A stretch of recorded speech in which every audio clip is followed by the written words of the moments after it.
po yung mga pahayag na pwede pa rin nating maikonekta laban sa mga Duterte ng kasalukuyang administrasyon, lalo na yung mga pahayag na epicenter daw ang Davao City sa flood control. Meron pa mga pahayag mismo yung tagapagsalita ng palasyo against pa rin sa Davao City. Yet meron silang isang cabinet secretary na pinupuri yung yung Mindanao Surge,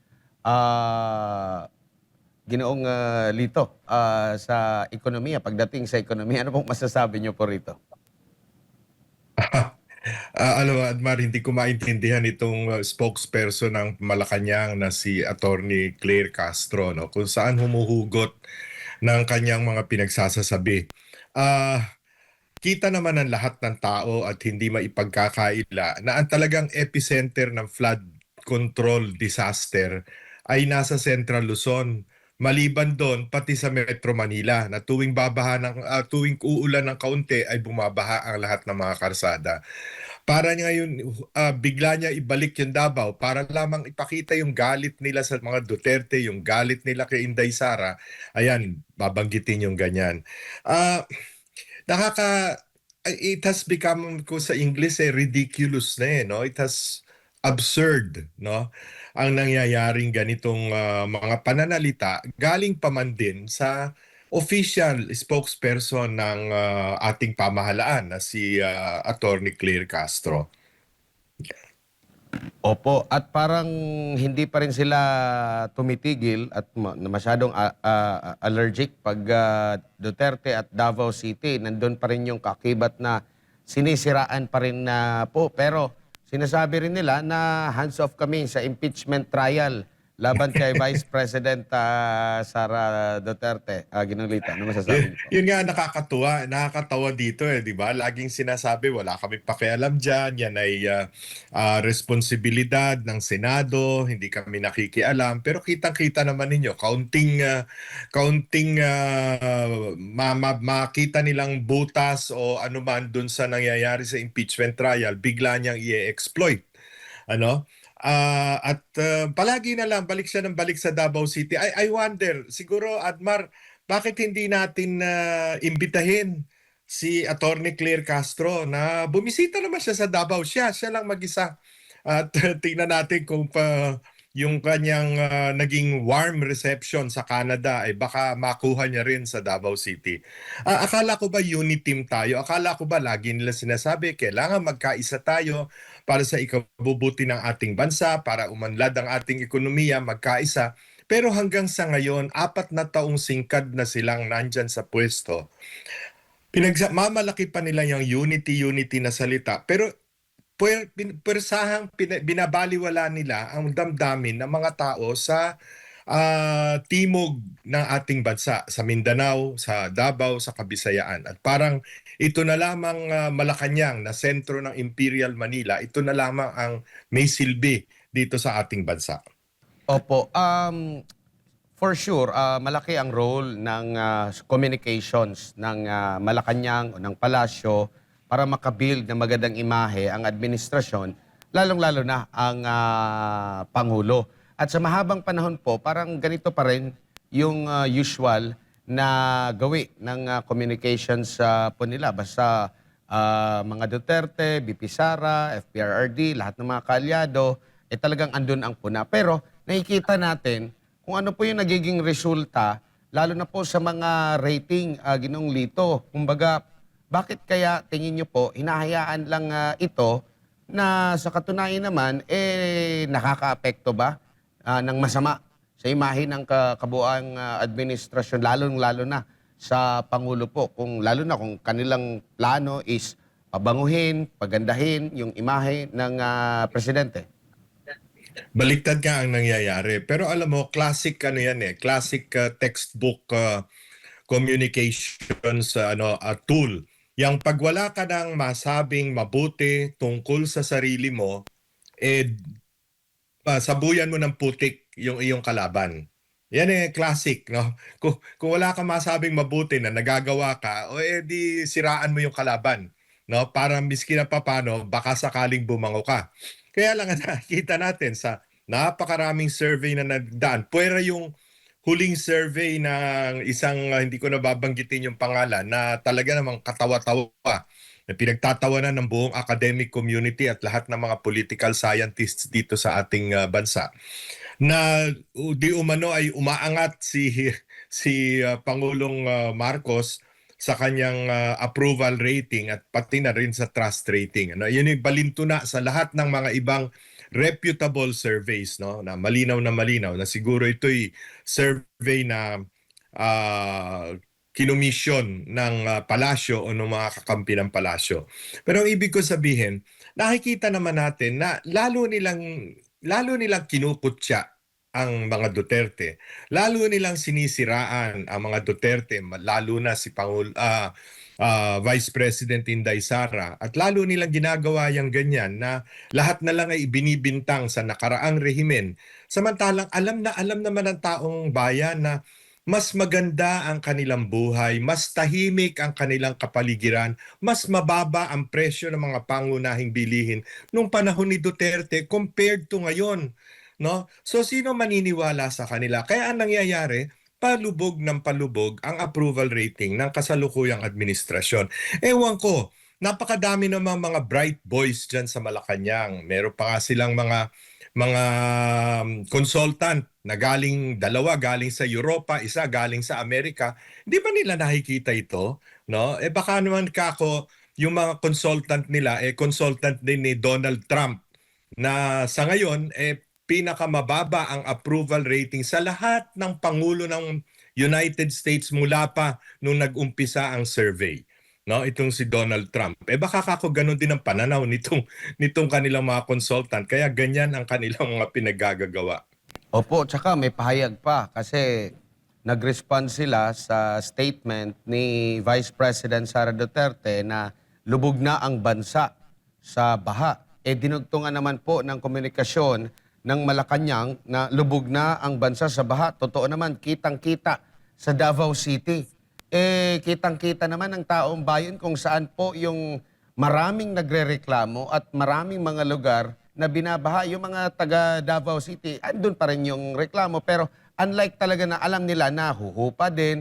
Pero yung grabe yung reklamo, hindi naman po doon sa Davao City po, Ginoong Lito. Pero yet isinisingit pa rin po itong mga ganitong klaseng pahayag. Dito po sa Bulacan, ang kanilang puntahan, bayan ng lola ko sa mother side. Ano po? Alam nyo, Admar, just a bit of trivia, no?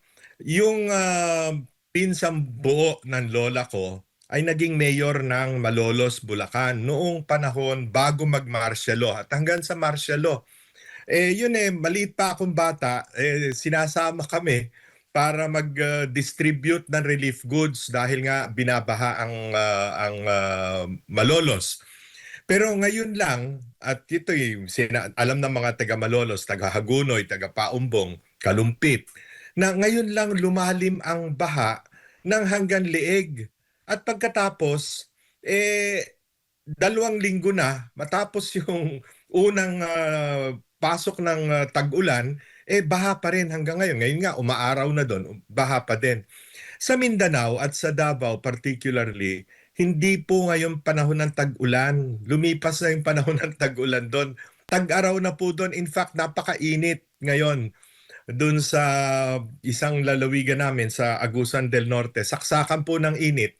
Kaya pinatitigil na ang mga eskwela sa pagpasok sa eskwelahan dahil hindi matiis ang init nahihilo na ang mga bata sa init. Ano po? Kaya mano bang gaya nga ng sabi ko, ang tingnan nila ay yung nasa paligid nila. No, pati Cavite, pati Quezon City, Manila, lahat bahang-baha pagka konting ulan lamang. No, imbis na magtuturo sila doon sa Davao. Opo, at kita naman natin yung grabe ang suporta ng mga taga Visayas at Davao kung pagbabasehan natin yung mga recent survey ng mga kilalang survey firms, talagang overwhelming. At kung gusto nilang makakuha ng suporta doon, lalong-lalo na sa naging payag po ng Pangulo na meron siyang i-endorso na magpapatuloy sa kanyang nasimulan, imposible naman siguro na hindi siya kukuha or mangungumbinsi doon sa ibang mga lugar outside ng Luzon, Ginong Lito. Bagamat hindi binabanggit ng Pangulong Marcos kung sino, nanghihinayang daw siya sa kanyang mga nagawa na mga achievements, lalong-lalo na dito sa paglaban sa korupsyon. Kung isang tao, ibig sabihin niya, si Inday Sara, ang papalit sa kanya, ano po bang achievements meron? Kaninang umaga po, Admar, nagpunta sa palengke yung isang kasama namin dito sa bahay. Ito, natutuwa lang ako pakikita ko sa'yo.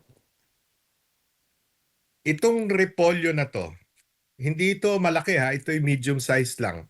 100 piso ito. Paano kakain ang mahirap na pamilya ng gulay pagka 100 piso ang isang medium size na repolyo? Samantala, pag nagpunta ka sa Baguio at kausap ko lamang ang ilang mga taga Baguio na mga kaibigan ni Mayor Magalong, nabubulok na ang gulay doon dahil sa tag-ulan, dahil sa ulan, dahil wala tayong cold storage facilities na naitatayo simula pa nung panahon na sila'y umupo bilang Pangulo ng Bansa. Hanggang ngayon, drawing pa lang, plano pa lang. Ngayon lang isasaksak sa budget yung mga cold storage. Samantala yung cold storage, sa teknolohiya ngayon, plug and play na lang. Yan pag umorder ka halimbawa sa Japan, sa Taiwan o sa China, isi-ship dito, sa loob ng 2 linggo tapos na yung iyong cold storage kasi parang Lego na lang yan ngayon. No? Bakit hindi nila magawa yon noong pang-umpisa? Ngayon, na nakikita nila salantang-salanta ang ating mga maggugulay, doon sa Baguio, doon sa Benguet, sa kanila iisipin yung cold storage facility. Saka lang nila isasaksak sa budget. Opo. Ang corruption po, paglaban sa corruption ay patuloy na nangunguna sa mga nais ng ating mga kababayan na masolusyonan.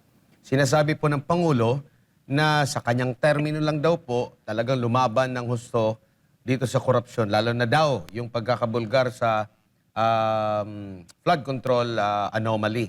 Pero Sir Lito, kung talagang masinsinan at nais talaga ng Pangulo na mawakasan itong korupsyon, may mapanagot dito, ito'y makakatulong sa kanyang imahe na mapaganda. Pero hanggang sa kasalukuyan, hindi pa rin po ganun kataas ang kanyang rating.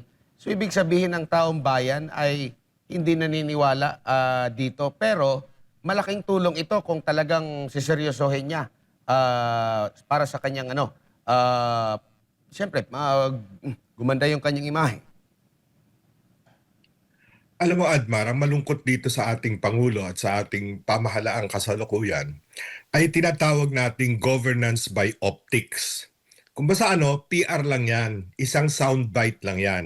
Kaya doon sa kanyang sona, yung soundbite, mahiya naman kayo. Akala niya hanggang doon na lang sa mahiya naman kayo. Yung mga katapat niya na nagsisipalakpakan, puro naman walang hiya liban sa iilan. No? So, hanggang ngayon, walang hiya pa rin sila. Andiyan pa rin sila, namamayagpag pa din. At dito sa 7.2 trillion budget na kanilang ipinanunukala bilang National Expenditure Program, punong-puno na naman ang mga butas na pwedeng pagsamantalahan ng mga walang hiya, ng mga gustong kumita habang ang taong bayan ay naghihikahos. No?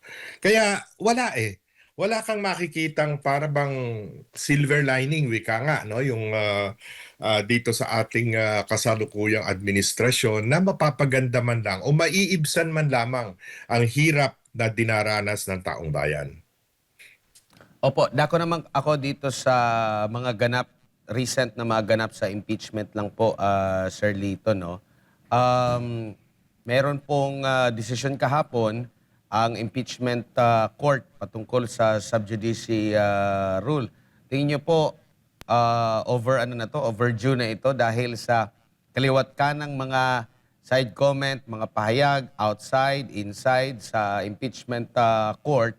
At ang kapansin-pansin dito, which is napuna din ito ng presiding officer, halos lahat sa panig po ng prosekusyon. Ito ba'y napapanahon lang pero ang napansin ng ating mga kababayan after ng desisyon meron ulit Senator Judge na may gumamit na naman po ng hindi kaaya-ayang mga termino laban sa isang witness. Yun na nga no. Malinaw na malinaw dahil binasa naman ni Senator Chis Escudero yung mga quotations na naglipana sa media, pati sa social media, na halos lahat naman, I think 90% o baka more, galing sa mga prosecution lawyers, no? At makikita rin natin, ito alam na alam ng taong bayan nito eh. Ang ating or subject rather nitong impeachment trial, iisa lang ang tagapagsalita, si Attorney Michael Poa.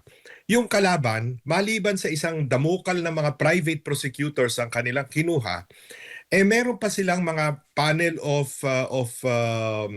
spokespersons, no? Na siguro mga 7 o 8 yon. Na pagkatapos ng bawat trial, andyan na kagad sa telebisyon at kung ano-ano na pinagsasabi, ini-interpret. Bagamat ang karamihan naman dito, hindi naman abogado. Nagtataka ako saang ano karapatan para magsasalita, no? Tungkol dito sa mga punto sa impeachment trial, no? So, kung basta a bit late na nga ito dapat noon pa siguro nilatag na mabuti ni presiding judge Escudero yung lahat ng mga do's and don'ts dapat dito sa mga pananalita ng mga nagmamasid ng mga spokespersons sa impeachment trial, maging ang mga officers of the court, yung mga abogado doon. Wala namang ang si Attorney Michael Poa, sinasabi lang at lagi pa niyang pinangungunahan na sinasabi niya, ayoko namang magsalita tungkol sa mga nangyayari sa trial kasi sub judice, no? Kasi hindi maganda, at pinupuri pa nga niya kung minsan yung mga kalaban, yung mga prosecutors, no? Pero ito namang kabila walang ginawa kundi lahat na lang ng pwede nilang ibato ay ibabato nila kay Vice President Inday Sara. Kitang-kita ng taong bayan yan no? Na pagka ikaw wala ka nang ginawa kundi hampasin ng dumi at kung ano-anong mga imbentong kasalanan, ang isang opisyal na hinalal nila 4 years ago, nung napakaraming boto, ang simpatya lalong mapupunta kay Vice President Inday Sara. Pero wala na talagang maaaring gawin ang kasalukuyang administrasyon kundi ipatuloy yan. Dahil wala nga silang achievements. Yun ang problema nila. Opo.